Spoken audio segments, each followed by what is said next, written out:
All right, guys, coming at you live once again. So guess what happened? It happened again. Cardi B, the rapper, has come for me. This time regarding my statements pertaining to Sonia Massie, my perfectly acceptable statements pertaining to Sonia Massie. So I should say that she came for me over statements that she thought that I made, or I guess statements that she misunderstood that I made. The point is that she went live on X Spaces audio, and she was extremely upset with me, and I want you guys to take a brief listen to some of her thoughts. Candace Owens, because she made like such a, it's like, girl, why you always up, girl? Yeah, I'm going to give you guys my response to that very shortly. Plus, we've got Vance. He's in the hot seat for suggesting that we should not have a government that is run by childless cat ladies. Spoiler alert, I agree. And Elon Musk is under fire for suggesting that anyone who boycotts Bibi Netanyahu is anti-Semitic. Spoiler alert, I disagree. And yeah, that means Elon Musk is about to make me defend AOC, so I'm deeply upset with him today. But that's what we have coming up on Candace.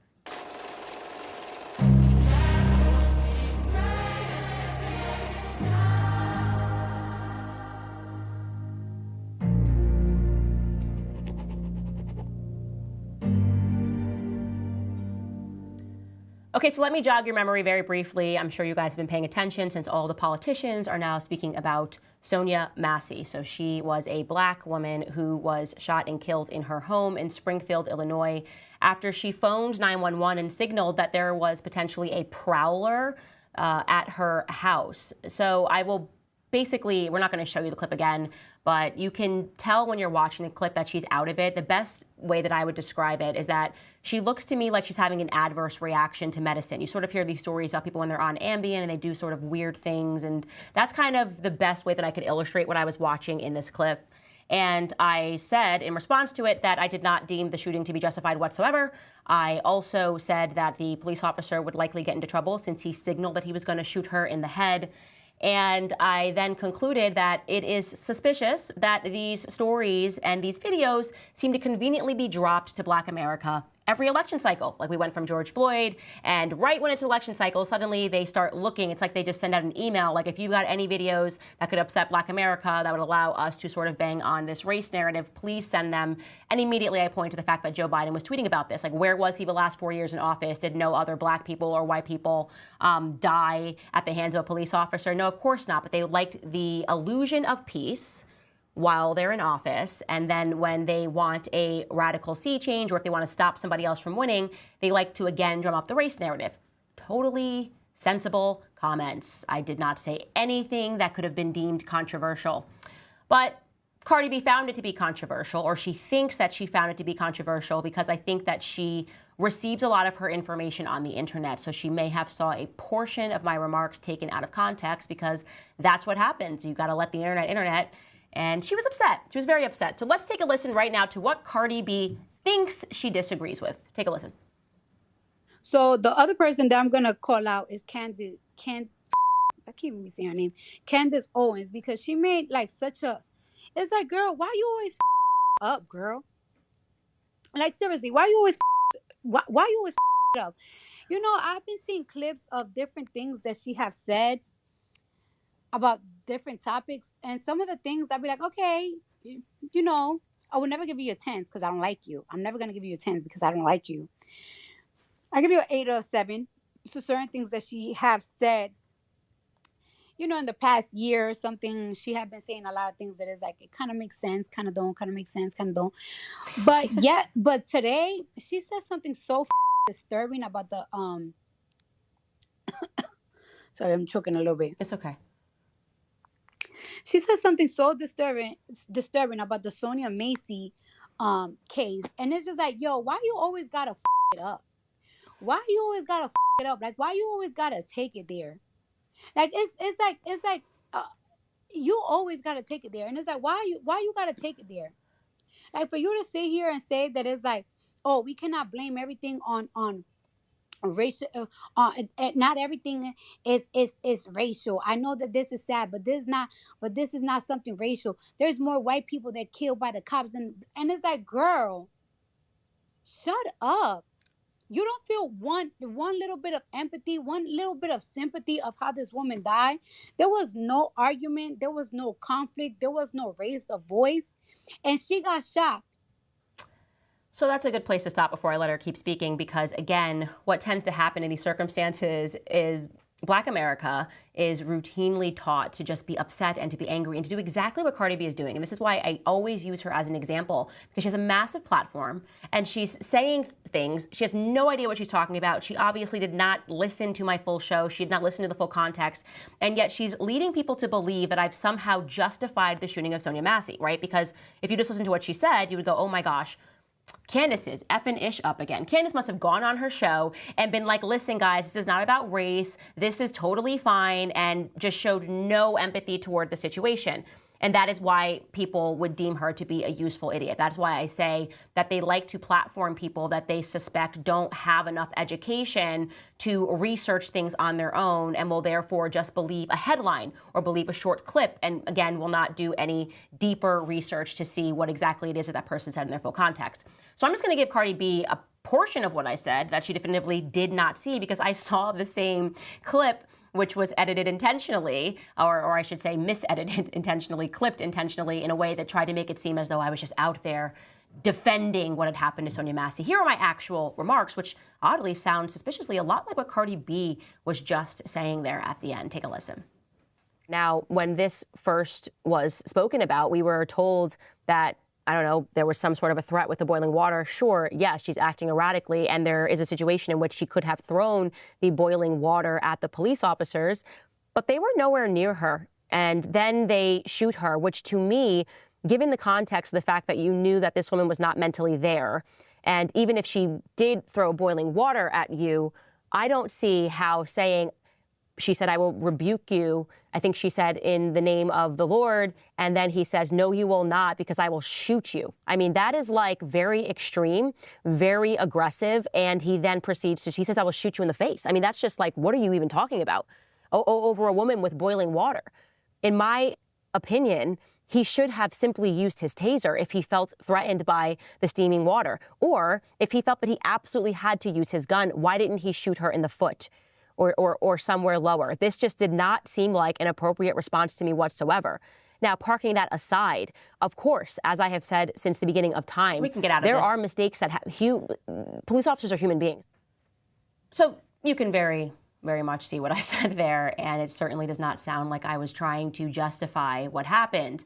But what she's taking issue with, and the reason why they clipped me out, was that I, again, made it obvious to Black America, because a lot of Black Americans now watch this podcast and they're starting to see me in my full context, that you can start to just notice this sort of behavior. You'll start to see these trends ahead of an election season. There's going to be a story in which what they want Black people to do is to respond radically, irrationally, to be angry, to turn against each other, to burn down your own neighborhoods. And I said, don't let that be the circumstance. Do not allow people who have big platforms to convince you that this needs to be your issue that you need to go out and scream about. Instead, vote according to things that are going to actually matter. That's essentially what I said to Black America. And Cardi B then decides to be an example of exactly what I was warning against. Take a listen. And then it's like, okay, he didn't say nothing racial, right? He didn't say nothing like a racial slur and everything. But one thing for sure is that we definitely know that he knew in the back of his head, because she was a Black woman, that he was going to get away with it. Now, okay, let's pause that right there.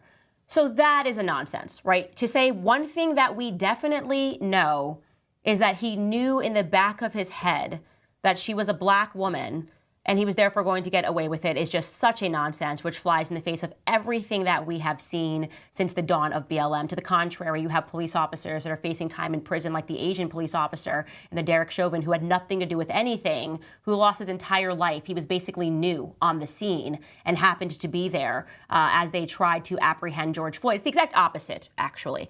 So the idea that this guy, that we have some shred of proof that this was racially motivated, is ridiculous. That is, again, the media trying to convince, and Cardi B getting in line with the media and trying to convince black people to see a race issue where it is not. And again, the only reason they're doing this, right? You don't see any example throughout the last 4 years of them since George Floyd really kind of hitting at this, hey, Black America, this shouldn't have happened, you should be angry. The only reason they are doing this is because we're in an election cycle. I am pointing out that because it is just so obvious. What a ridiculous thing. It is the one thing we definitely know is what was in the back of his head. That's what Cardi B is saying. Let's hear her keep going.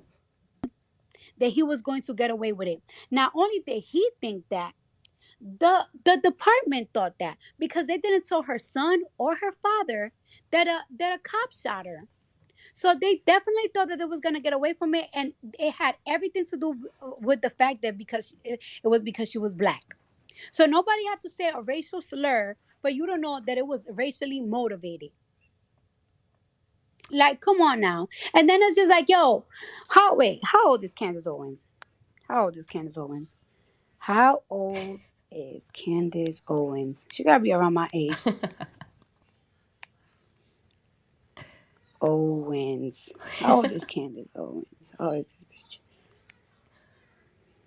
bitch? She's 35 years old. Candace Owens, you're 35 years old.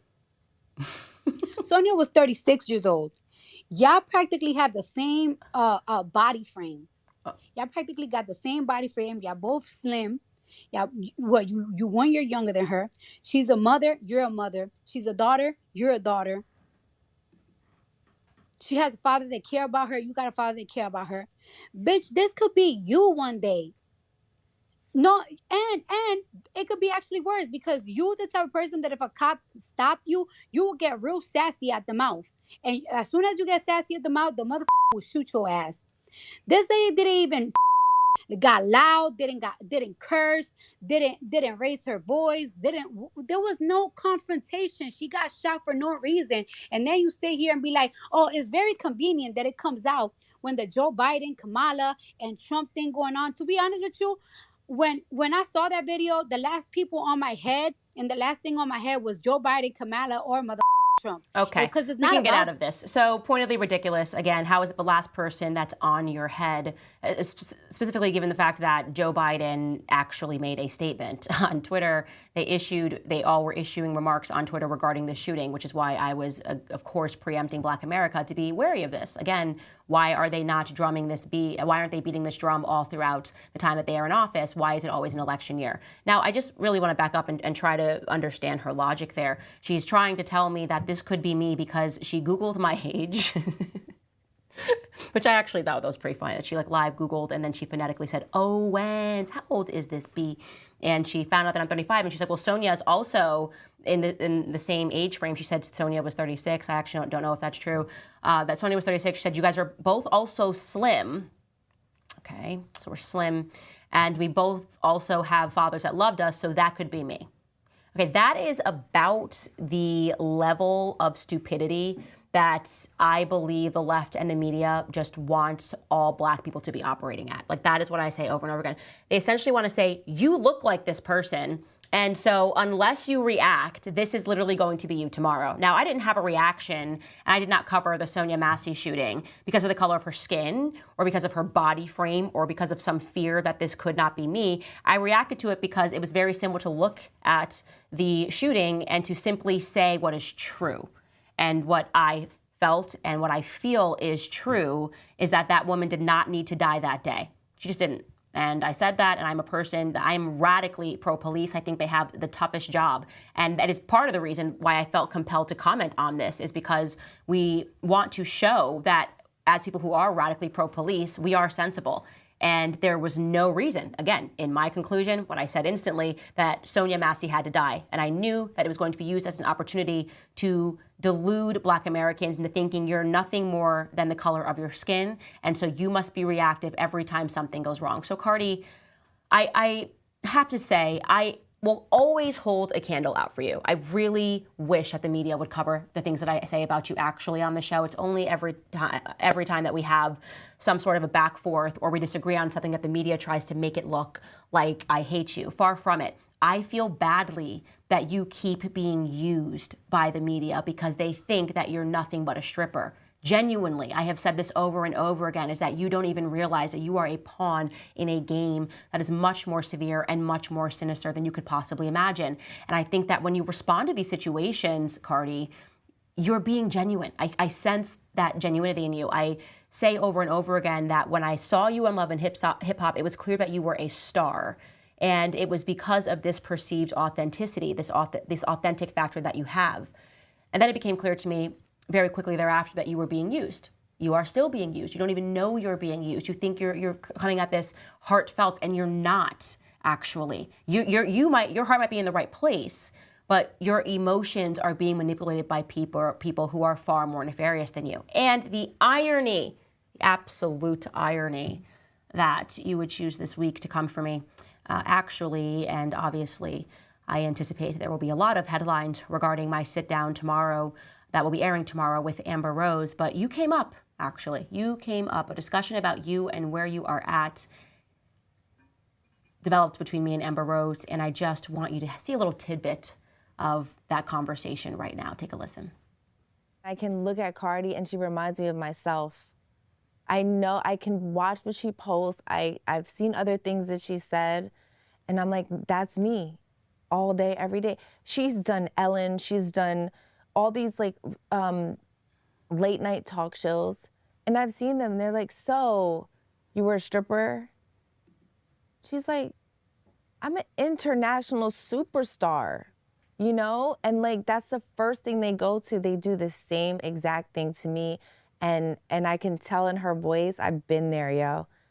I promise you, I've been there so many times. And once I set myself free, and now I'm just able to just be who I want to be, whatever that is, even moving forward, she'll eventually get there. I do. I still have hope that you will eventually get there and that you will set yourself free, Cardi, from the industry, which is using you outside of what you can even comprehend, because they don't view you as someone who is educated. And that is all that I'm going to say on that topic. But speaking of education, you guys, I'm so proud to have Grand Canyon University as a sponsor of this show, because they are a private Christian university that's based in beautiful Phoenix, Arizona. They believe that they were endowed by our Creator with certain unalienable rights to life, liberty, and the pursuit of happiness. GCU's mission is to empower virtuous action through higher education by honoring your career calling, your impact, your family, your friends, and your community. You can change the world for good by putting others before yourself to glorify God. Whether your pursuit involves a bachelor's, master's, or doctoral degree, GCU's online, on-campus, and hybrid learning environment are designed to help you achieve your unique academic, personal, and professional goals. The pursuit to serve others is yours. So find your purpose at Grand Canyon University. Private, Christian, affordable. Visit gcu.edu. All right, guys, we have a lot of stories to get into today. I don't know. The political scene has just been insane. Of course, we are, I guess, just a very short way away from Election Day. So that is the reason that they are just looking for narratives everywhere. And it seems like the left and the right are at each other's throats. But I'm starting to develop this perspective that actually the left and the right, depending on who you speak to, are the same. Maybe it's because so much of the conservative movement has been taken over by neocons, and the neocons have a lot of power, and virtually kind of what they want is the same when you actually think about it, but I'll save that rant for another day. So JD Vance, I have said I'm not entirely sure about him, but I'm very open to him on the basis of how he has voted in the Senate. Well, he is under fire. Of course, now they're crawling through everything that JD Vance has ever said, and they found something. The left struck gold. They found a clip of JD Vance from July of 2021 saying that the Democratic Party is being run by childless cat ladies. Take a listen to what he had to say. What I was basically saying is that we're effectively run in this country via the Democrats, via our corporate oligarchs, by a bunch of childless cat ladies who are miserable at their own lives and the choices that they've made, and so they want to make the rest of the country miserable too. And it's just a basic fact. You look at Kamala Harris, Pete Buttigieg, AOC, the entire future of the Democrats is controlled by people without children. And how does it make any sense that we've turned our country over to people who don't really have a direct stake in it? And he is totally correct. But like I said, you don't want to get in the way of a left who can seize on that and go, oh my gosh, how could he say this? And how can we get voters to be emotional? Because that's the name of the game. Okay, well, now we need to appeal to childless women and of course go out to our Hollywood stars who love the left, love the Democrats, and are really just exist now to do their bidding, and get them to say something emotional about these comments, which were made in 2021 and nobody cared when he said them. But take it away, Jennifer Aniston. She wrote this in an Instagram story post. She wrote, "I truly can't believe this is coming from a potential VP of the United States. All I can say is, Mr. Vance, I pray that your daughter is fortunate enough to bear children of her own one day. I hope she will not need to turn to IVF as a second option because you are trying to take that away from her too." Did I sell it? Did I do it the way Jennifer Aniston would have done it maybe in Friends? I don't know. I hope I did. I hope you guys are now realizing that you obviously can't vote for JD Vance because what he's clearly meaning is that if you struggle to have children, he doesn't want you running the country.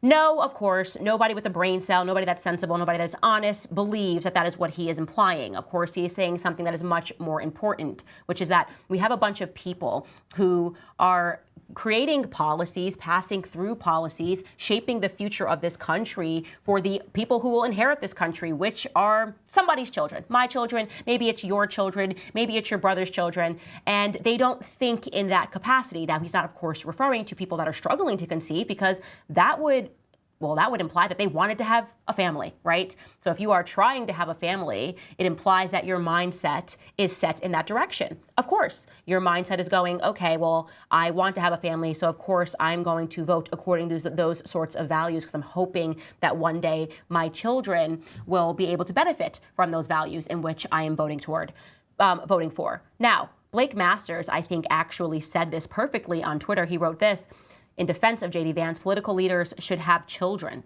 Certainly, they should at least be married. If you aren't running or can't run a household of your own, how can you relate to a constituency of families or govern wisely with respect to future generations? Skin in the game matters." And I so agree with that. And you could actually say a lot more there in terms of having skin in the game. That's why I believe also that we need to have term limits, because if they think that they're going to get kicked out of DC in 4 years, then suddenly they have skin in the game of the American people, right? They're not getting money from lobbyists. They're going to have to go back and live like the American people, and they will perhaps pass through policies that will benefit the American people and not just make their lobbyists happy. So yes, it does make sense when we are seeing the sorts of policies that are getting pushed through. It is one of the reasons why you should consider when you are voting for any person, if they don't have a wife and they don't have any kids, what does that entail to you? What does that mean that their priorities are going to be? Well, even if you decide, okay, I'm just not going to be married and I'm going to be all by myself, I would imagine that over time, what develops is a selfish mentality.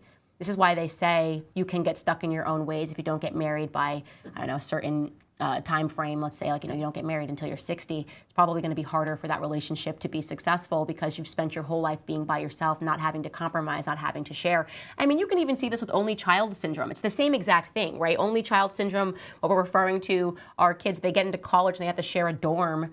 And they're like, what the heck? I've never had to share anything in my life. They actually become quite selfish. I even noticed because, my firstborn son, he was used to the attention always being on him. And I thought, thank goodness we had a child quickly behind, because we had to sort of get that out of him in the first couple of months once my daughter was born, because he was just so used to being the star.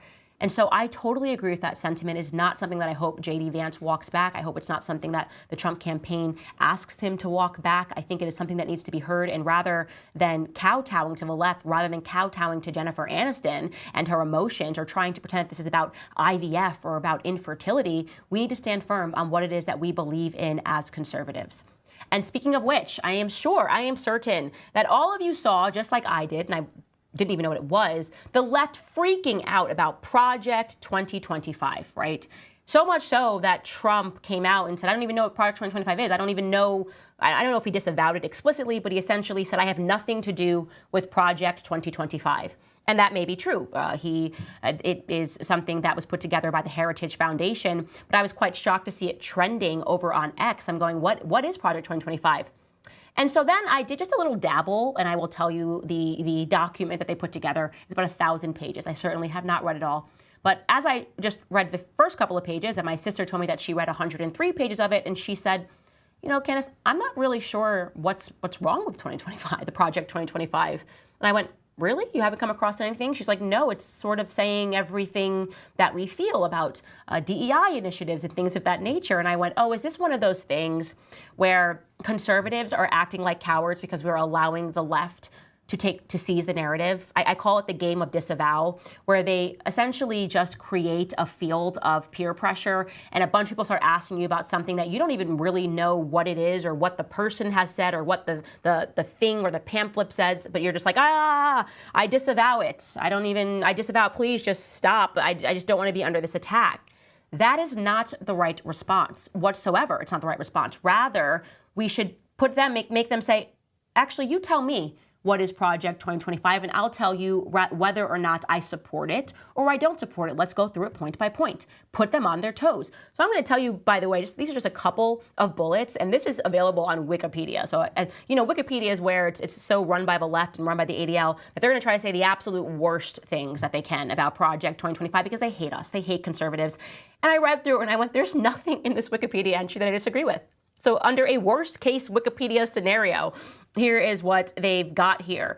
The philosophical outlook. The main Project 2025 document outlines 4 main aims: restoring the family as the centerpiece of American life, dismantling the administrative state, defending the nation's sovereignty and borders, and securing what they believe to be a key to a good life, which is found primarily in family, marriage, children, Thanksgiving dinners, and the like, the person who wrote this writes, and above all, in religious devotion and spirituality. What am I supposed to dislike about this? Have any conservatives said this? By the way, I haven't been paying attention. Have there been conservatives that have said Project 2025 is bad? Because maybe you should ask yourself whether or not they are conservatives. It goes on and says that inflation is ravaging family budgets, drug overdose deaths continue to escalate, and children suffer from the toxic normalization of transgenderism, with drag queens and pornography invading their school libraries. Again, is this not, I don't know, exemplary of our conservative positions? It goes on to say that climate change is something that Project 2025 advises a future Republican president to go further than merely nullifying President Biden's executive orders on climate change. It proposes abandoning strategies for reducing greenhouse gas emissions that are responsible for climate change. Yeah, because it's a scam. That is a conservative perspective. Climate change is a scam. They are taking your tax dollars, telling you that they're going to reduce carbon in the air, and they're lying. It's proven over and over again that the IPCC is a hack organization, and they basically pretend like we can have an impact on the environment through means like the Paris Accord, which doesn't even include the biggest contributor to carbon emissions, which is China. It's all a nonsense. It's all a lie. It's all about making you emotional and agreeing to give the government more power and to give the government more money. Oh gosh, it gets crazier. It says that under Foreign Policy tab that Project 2025 favors neither interventionism nor isolationism. Instead, it emphasizes that all decisions related to foreign policy must prioritize national interests. The horror. The horror. Now I see why people had to walk it back and say that how could we support this? That would make us conservative.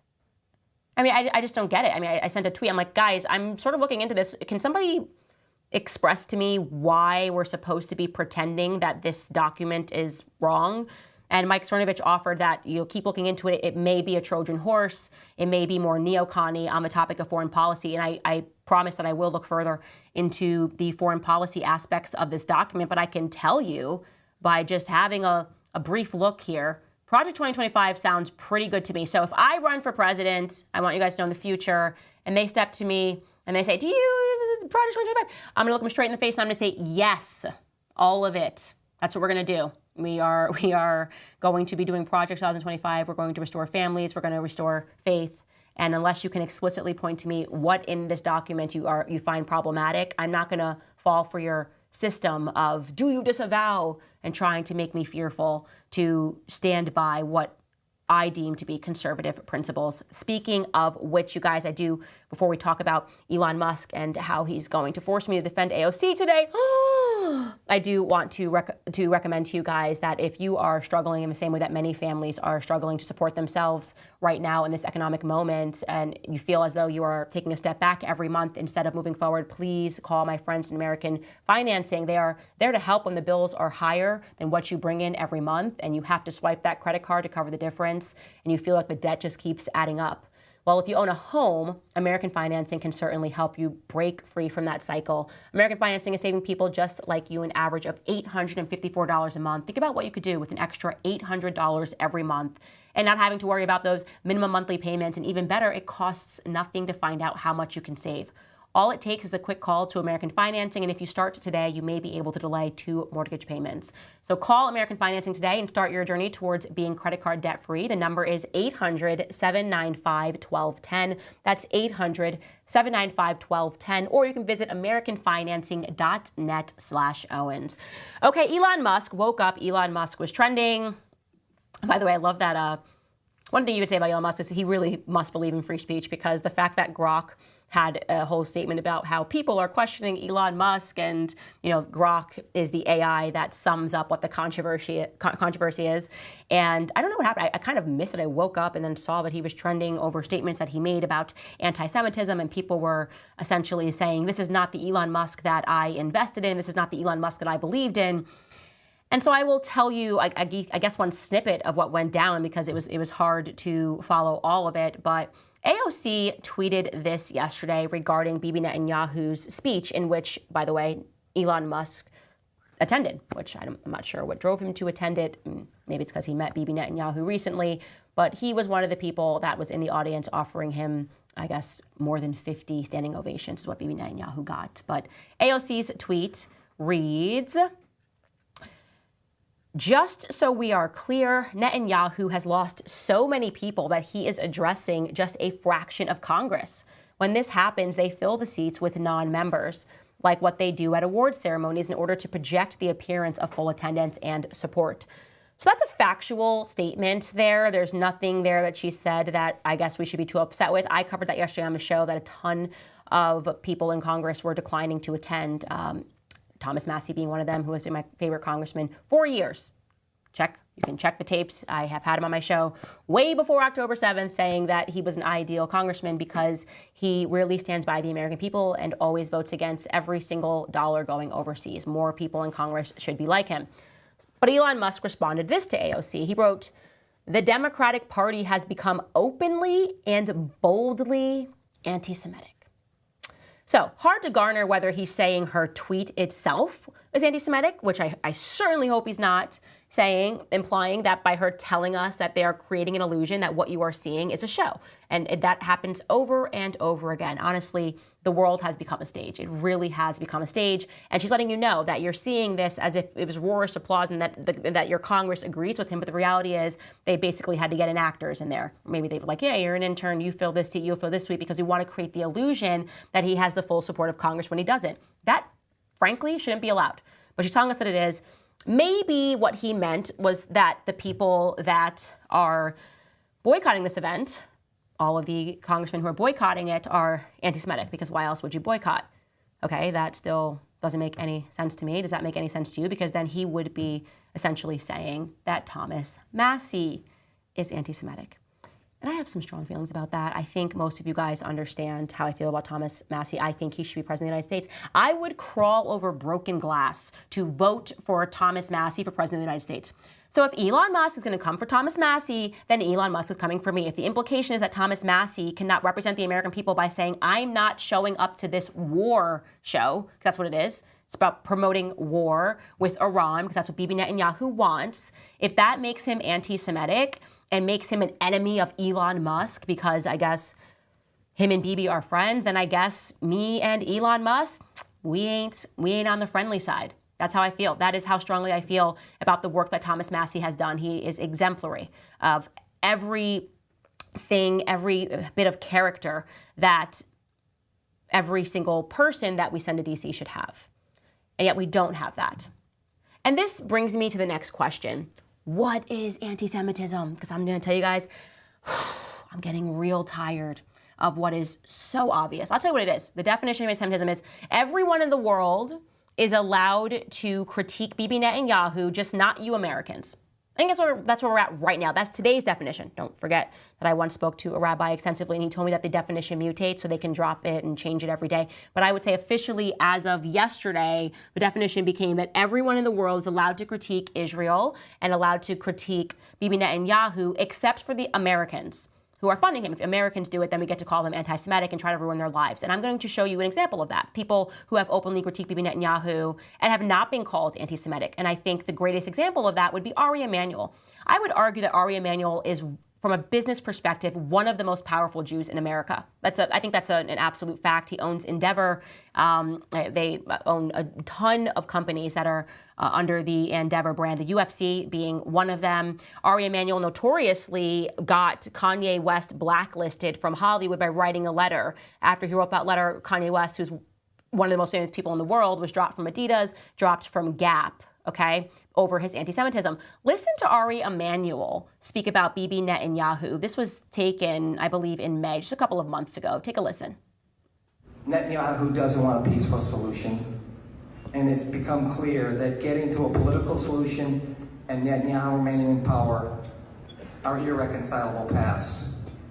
Jews are not selfish people. We are a people whose Bible tells us to treat the stranger like one of our own, who should turn the sides of the corners of the field for the orphan and the widow, who should help. We are the ones that helped during the civil rights movement in this country, like when Andrew Goodman and Michael Schwerner gave up their lives for the cause in Mississippi on June 24th, 1964. We're a charitable people, but Bibi Netanyahu is fundamentally selfish.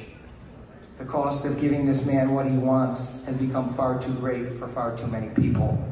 Reputations can be ruined a lot more quickly and easily than they can be repaired. And Netanyahu has tarnished a legacy that does not belong to him.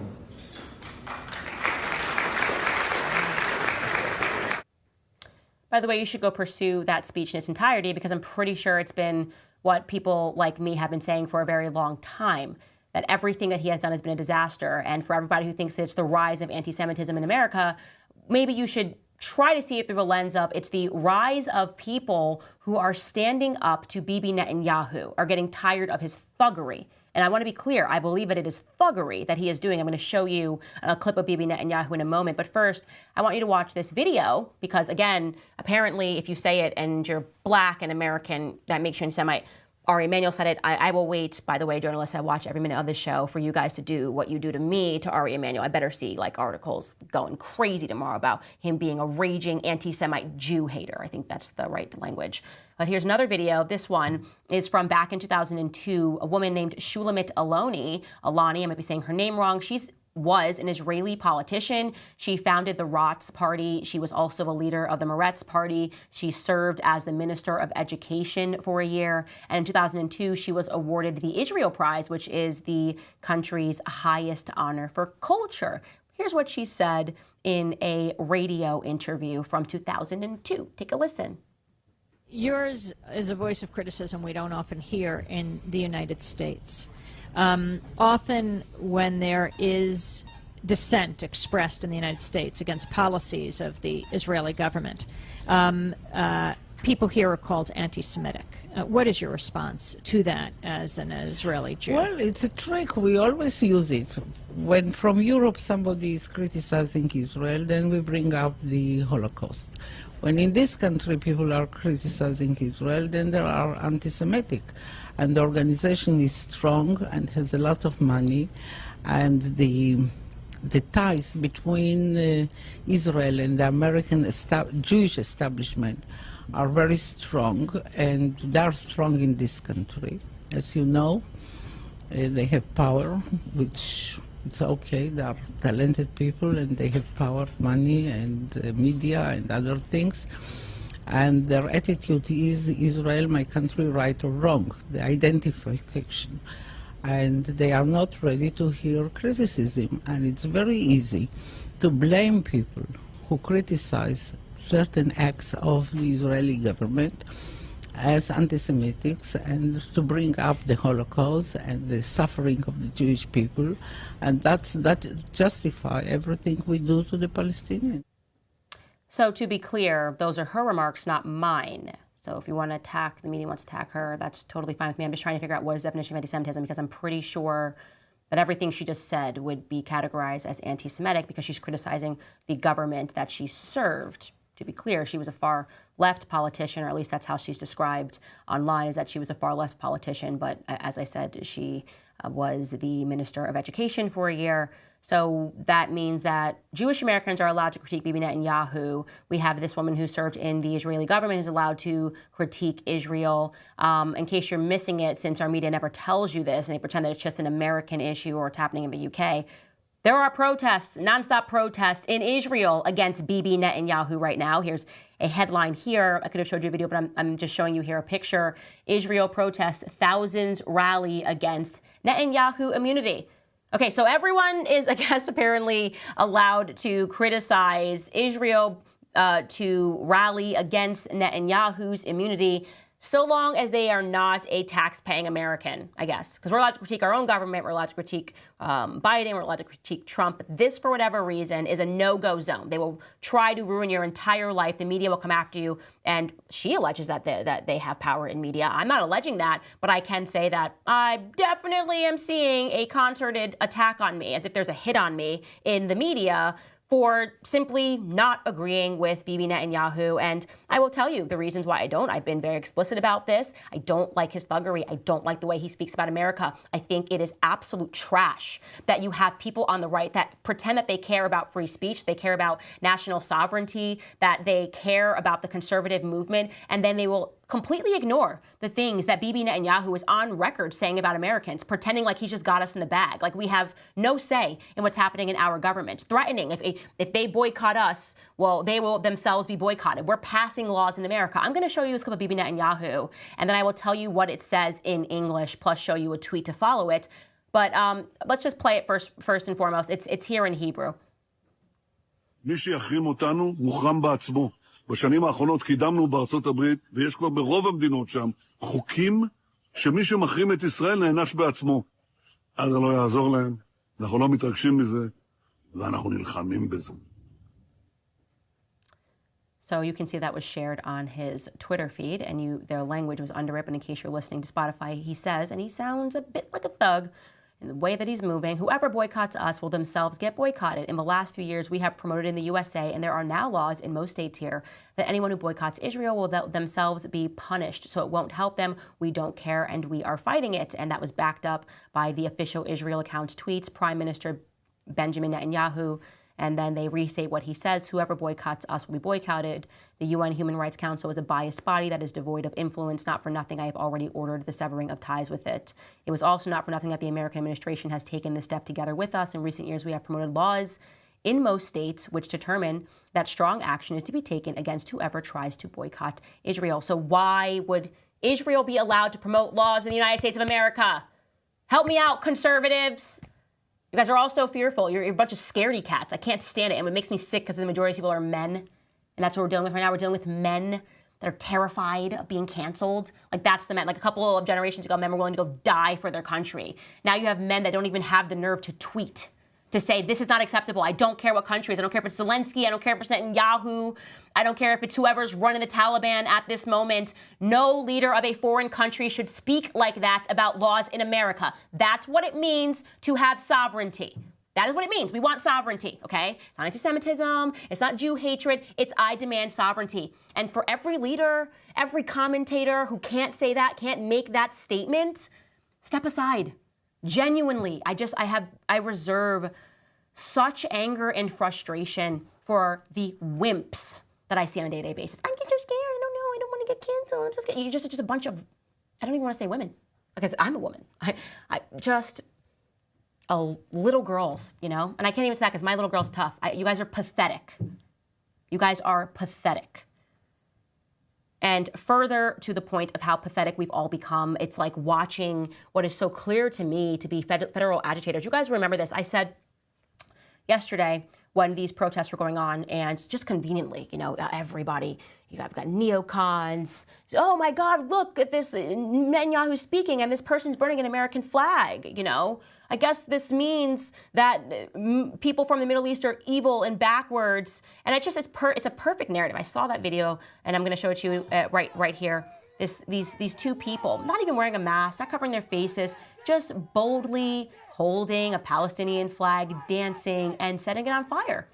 And I thought, how odd is this video that a person wouldn't even cover their face and would do this? I don't care. I know that there's crazy people on the left. I know there could be really crazy people on the far right as well, okay? There's like the horseshoe theory that anything too far, they just kind of become the same. But that takes some courage. Like, you don't even care. Your face is not covered. You're dancing, you're holding this flag, and you know that news cameras are trained on you. Post January 6th, when you saw people locked up for doing way less, I don't buy this. So I did something that I've done a few times, and I've always been successful. I just say, hey, any information regarding this person, please send it to me. Not because I'm going to try to get this individual arrested. Look at this person right here. But because I just want to make sure if this is actually an American and this is not a federal agitator of some description that is trying to get people to break the law, just like we saw on January 6th, just like we saw with Ray Epps, okay? Who is this person wearing sunglasses and dancing around? And would you believe it if I told you that post got 15 million views and not a single person was able to confirm who that individual was? Not a single person has been able to confirm who these people are that showed up with gasoline and lit a fire right near the Capitol building. So we got the reaction to it, which is, we're supposed to be thinking, oh my gosh, Palestinians are awful. Now I guess whatever Bibi Netanyahu wants to do over there is totally fine. We should no longer critique it. Wow, that's lucky. By the way, question, I don't know, here I am going down with my common sense. Why are they burning an American flag as opposed to an Israeli one?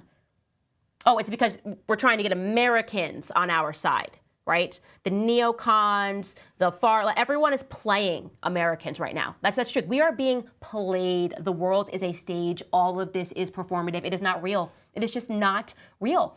We can't find who those individuals are. So until somebody identifies who this person is dancing, holding a Palestinian flag, then I'm going to go ahead and say that appears to me to be a federal agitator. And what are they trying to agitate? The situation of Americans being gun-ho about going to war with Iran. I've been saying this to you for years.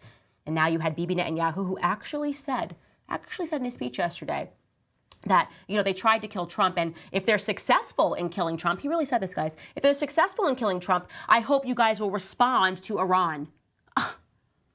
Now, Trump shared this on Truth Social, and I thought, I don't know, Trump, that kind of sounds like a threat. I don't know. I'm not liking that language. If they're successful next time in killing Trump, I hope that Americans will go to war with Iran.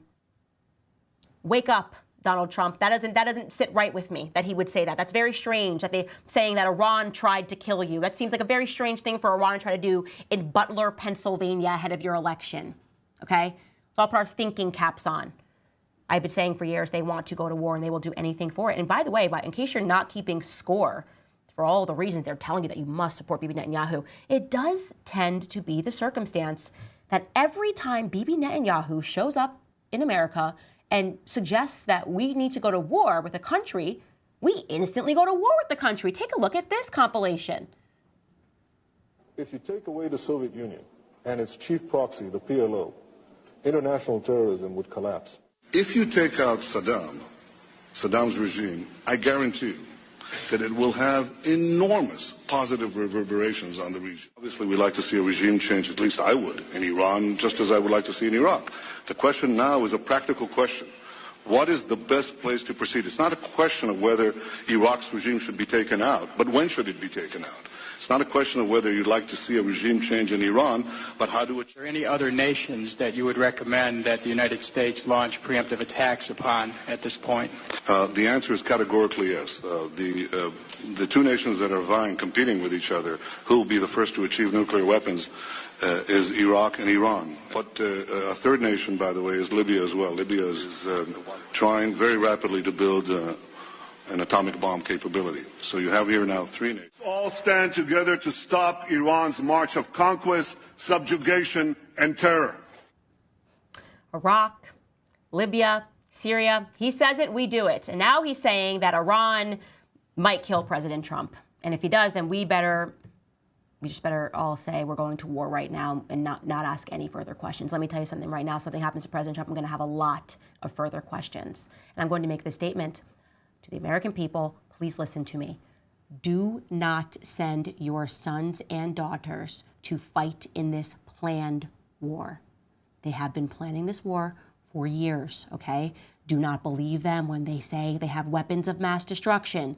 They have been trying this strategy for years in various countries that they want war with, okay? Stop letting these elite oligarchs, very small group of them that benefit from these never-ending wars, allow you to be deluded into emotionality and irrationality and to allow your children to die on foreign soil. Not a single American daughter or son is going to die overseas for this planned war. Make that commitment. Genuinely make that commitment to yourselves. All right, guys, let's get into some of your comments here. Let me jump into the chat, the live chat here, and see what you guys have going on. Do you guys agree with me? Here is what we have. This person says, Christ is King. Thank you, sorry, for the tip. And also thank you to all of you guys who went over to Club Candace and purchased Standis cups. For those of you that are supporting the show on Locals, if you're not, please go to locals.com. Literally, you can give $1 a month if that's all that you can do to keep us free so that we can say what we want and so that we don't become beholden to the same trash lies that so many organizations are held to, because there is no freedom of the press. There is only the financial swaying of the press. Okay. Jumping back into the comments again, we have Tones. He writes, the left criticizes Amber Rose now that she's a Trump supporter, questioning her credibility due to her past actions like a forehead tattoo and a slut walk. They ignore that she did this as a leftist. Yeah, I think it was so ridiculous. I mean, she wasn't up there saying she's a Christian. She wasn't up there saying that she was running for office. She was just saying that she had that moment. And I had that moment many years ago where she woke up to the fact that she was being lied to. And that is where you want people to get to. We want everyone to get to that moment. And when they do get to that moment, let's not punch them straight in the face by calling them sluts. Okay? Because I'm totally fine if a slut wakes up one day and changes their mind. I would have no problem with every OnlyFans model in the world woke up one day and realized the media was lying to them and deluding them. That awakening happens for different people at a different time.